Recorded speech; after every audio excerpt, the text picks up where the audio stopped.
Pawan versus జగన్గా రాజకీయం మారుతుందా చూడాలి. ఎందుకంటే పవన్కి జగన్ ఎట్టి పరిస్థితుల్లో అధికారంలోకి రానియకూడదు అన్నటువంటి కసి ఉంది.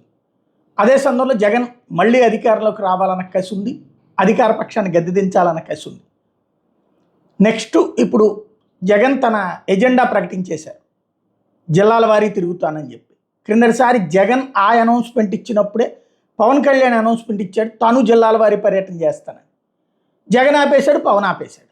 అంటే జగన్ చేస్తానంటేనే పవన్ చేస్తుంటాడు, జగన్ తిరుగుతుంటేనే పవన్ రెండో వైపు తిరుగుతాడు. ఎందుకు? జగన్కు ఉండేటటువంటి జనాదరణ నాకు జనాదరణ ఉంది అనేటటువంటి. అయితే జగన్కి వచ్చే ఆ ఆదరణని తను ఓట్లుగా మలుచుకుంటాడు. ఓడిపోయిన 40%, అప్పుడు 45%, అధికారంలో ఉన్నప్పుడు 51% ఓట్లు.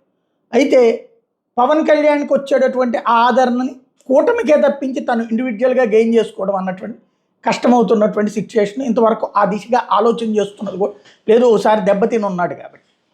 ఈ దఫా జగన్ పాదయాత్ర అనౌన్స్ చేశాడు ముందు జిల్లాల వారి పర్యటనలు అయ్యాక. అప్పుడు పవన్ కళ్యాణ్ కూడా పాదయాత్ర లేకపోతే బస్సు యాత్ర చేస్తాడా?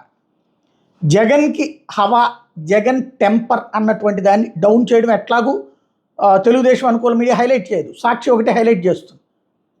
జగన్ని దెబ్బ కొట్టాలంటే అప్పుడు క్రిందసారి పవన్కి ప్రయారిటీ వాళ్ళే ఇచ్చుకొచ్చారు. అంతకుముందు పవన్ ఒకప్పుడు వాళ్లే తొక్కారు 19 ముందు, ఏదైతే తెలుగుదేశంతో విభేదించినప్పుడు పవన్కి జనాదరణ ఏం తగ్గలేదు. అప్పుడు జనం భారీగానే వచ్చారు. వచ్చిన వాళ్ళని ప్రొజెక్ట్ చేయడం మానేశారు. తర్వాత మొన్నటిసారి పవన్ చంద్రబాబుకు మద్దతు ఇచ్చినప్పటి నుంచి బాగా హైలైట్ చేస్తున్నారు. ఇప్పుడు జగన్కి వ్యతిరేకంగా పవన్ పాదయాత్ర చేస్తే హైలైట్ అవుతుంది, జగన్ది డౌన్ ప్లే చేస్తారు. జగన్ దాంట్లో లోపాలని చూపెడతారు, పవన్ దాంట్లో అద్భుతమైనటువంటిది ఫోకస్ చేస్తారు.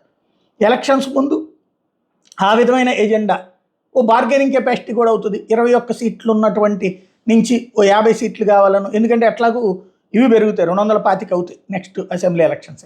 కాబట్టి ఒక 50 కావాలని అడగడానికి అట్లాంటి బార్గెనింగ్ కాన్సెప్ట్తో వెళ్ళడానికి కూడా అవకాశం ఉంటుంది. కాబట్టి పవన్ ఎందుకంటే ఇండివిజువల్గా అయితే పోటీ చేసి గెలవలేమన్నటువంటి నమ్మకంతో ఉన్నారు కాబట్టి కూటమిగానే వెళ్ళాలనుకున్నారు. జగన్ ఇంకో 2 టర్మ్స్ ఓడిస్తే తప్పించి తను గ్యాప్ రాదు. అప్పుడు తర్వాత తను తెలుగుదేశంతో విభేదించి బయటికి వెళ్ళి అధికారంలోకి వచ్చేటటువంటి ప్రయత్నమైనా చేయొచ్చు అన్నటువంటి రూట్లో పవన్ ప్రస్థానం కనబడుతుంది. కాబట్టి జగన్ మీదకి పవన్ అస్త్రం వాడతారా చూడాలి.